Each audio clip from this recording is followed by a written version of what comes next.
মালদায় তৃণমূলের জনসভায় দেব উন্নয়নের বার্তা। ইংরেজবাজার বিধানসভার তৃণমূল কংগ্রেস প্রার্থী আশিস কুণ্ডুর সমর্থনে রবিবার রাতে মালদা শহরের ২ নম্বর গভর্নমেন্ট কলোনি ইউনাইটেড ক্লাব মাঠে এক জনসভার আয়োজন করা হয়। সভায় প্রধান বক্তা হিসেবে উপস্থিত ছিলেন অভিনেতা ও সাংসদ দীপক অধিকারী অর্থাৎ দেব। মঞ্চে দেব উপস্থিত হতেই কর্মী সমর্থকদের ভিড়ে জনসভা মুখর হয়ে ওঠে।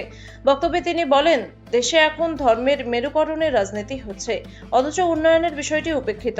তিনি ভোটারদের উন্নয়নমুখী প্রার্থীকে বেছে নেওয়ার আহ্বান জানান। এদিন তিনি মমতা বন্দ্যোপাধ্যায় সরকারের উন্নয়নমূলক কাজের উল্লেখ করে তৃণমূলের জয়ের ব্যাপারে আশাবাদ ব্যক্ত করেন এবং প্রার্থী আশিস কুণ্ডুকে সমর্থনের আহ্বান জানান। সভায় উপস্থিত ছিলেন পৌরপ্রধান কৃষ্ণেন্দু নারায়ণ চৌধুরী, উপপৌর প্রধান সুমালা আগরওয়াল সহ একাধিক জনপ্রতিনিধি ও দলীয় নেতৃত্ব।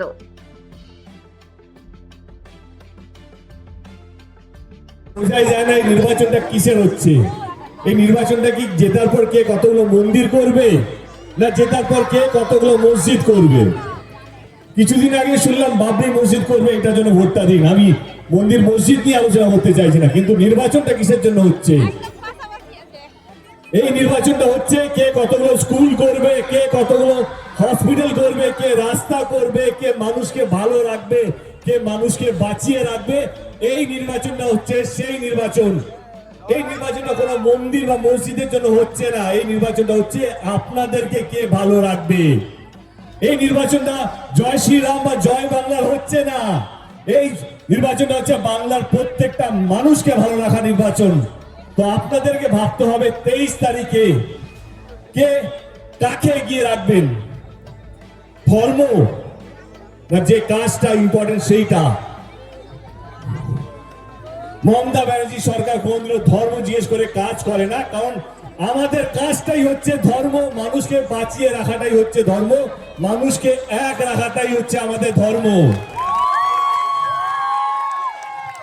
কিন্তু সামনে মন্দির আছে, কিন্তু এটা শুধু বাংলার সমস্যা নয়, এটা কিন্তু ভারতবর্ষের শুধু সমস্যা নয়। ধর্মটা পৃথিবী জুড়ে সমস্যাটা। বড় বড় নেতারা এইভাবে ভাগ করে রাখে। ব্রিটিশরা আমাদেরকে 250 বছরের বেশি রুল করেছিল, হিন্দু মুসলিম দেখিয়ে দেখিয়ে তারা 250 বছরের বেশি রুল করে গেছে, রাজত্ব করে গেছে এই ধর্মের সুশুরি দিয়ে দিয়ে। আজকে এই ধর্মের সুশুরি পৃথিবী জুড়ে দেখতে পাচ্ছেন।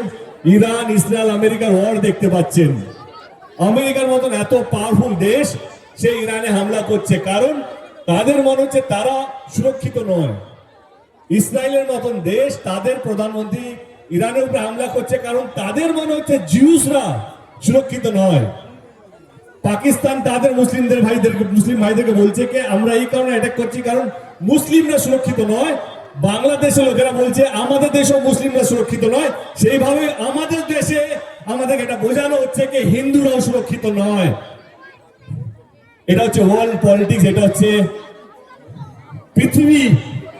যারা বড় বড় নেতা রাজত্ব করতে ভালোবাসে, যে নিজের চেকটা ছাড়তে চায় না, তারা এই ধর্মের সুশুরিটা বাঁচিয়ে রাখে। কারণ মানুষের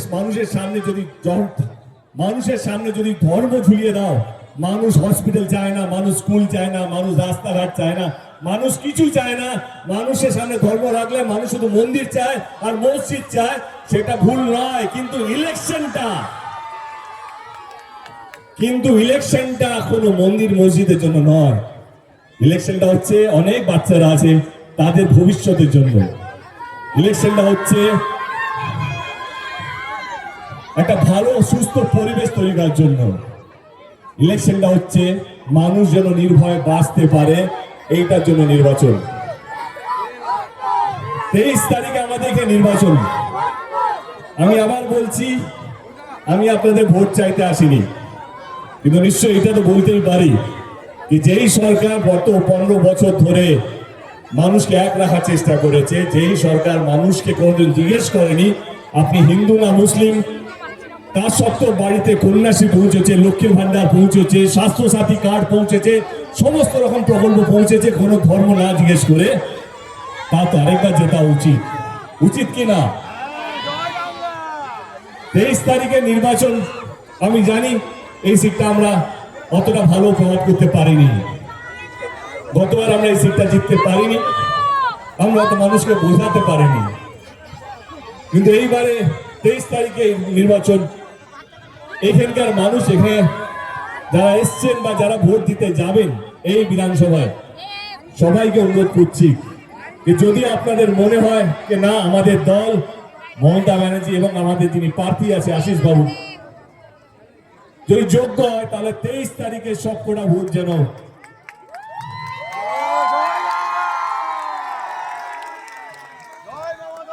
আজকে দিনে কাউকে রাজনীতি বোঝাতে হয় না। আমার মনে হয় আপনারা সবই বোঝেন। ইনফ্যাক্ট বাঙালিকে রাজনীতি বোঝানোর ক্ষমতা আমার মনে হয় না ভারতবর্ষে কারোর আছে।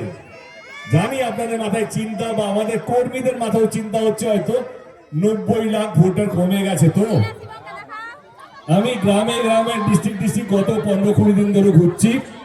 আমি আমার কর্মীদেরকে বলে যাচ্ছি এখানে, পরে আপনারা মিলিয়ে নেবেন, যে 2021-এ যা ফল করেছিল তৃণমূল কংগ্রেস, তার থেকে মিনিমাম 5টা অন্তত বেশি সিট এইবারে জিতে আসবে, এটা নিয়ে কোনো সন্দেহ নেই। 90 লাখ ভোটার চলে গেছে, এখন এটা কান্নাকাটি করে লাভ নেই। আমরা কি করতে পারবো, কিভাবে মানুষের বিশ্বাস জিততে পারবো, কিভাবে মানুষকে বোঝাতে পারবো, এটাই আমাদের হাতে আছে এবং আমরা জিতবো এবারে। আবার 2021-এর থেকে এবারে বেশি সিটে জিতবো, এটা নিয়ে কোনো দ্বিধাবোধ নেই। ইংলিশ বাজারের মানুষকে অসংখ্য ধন্যবাদ। আপনারা অনেকক্ষণ ধরে আপনারা ওয়েট করছেন আমার সাথে দেখা করার জন্য বা আমার কথা শোনার জন্য। একটাই অনুরোধ রইল কে এইবারে 2026-এ যেন এইবারে আমার যিনি প্রার্থী আছে তিনি যেন আশীর্বাদ পেয়ে এখান থেকে জিততে পারেন, এটাই আপনাদের কাছে অনুরোধ। থ্যাংক ইউ সো মাচ, ভালো থাকবেন, আবার কোনো না কোনো ভাবে দেখা হয়ে যাবে। থ্যাংক ইউ সো মাচ, ভালো থাকবেন, থ্যাংক ইউ।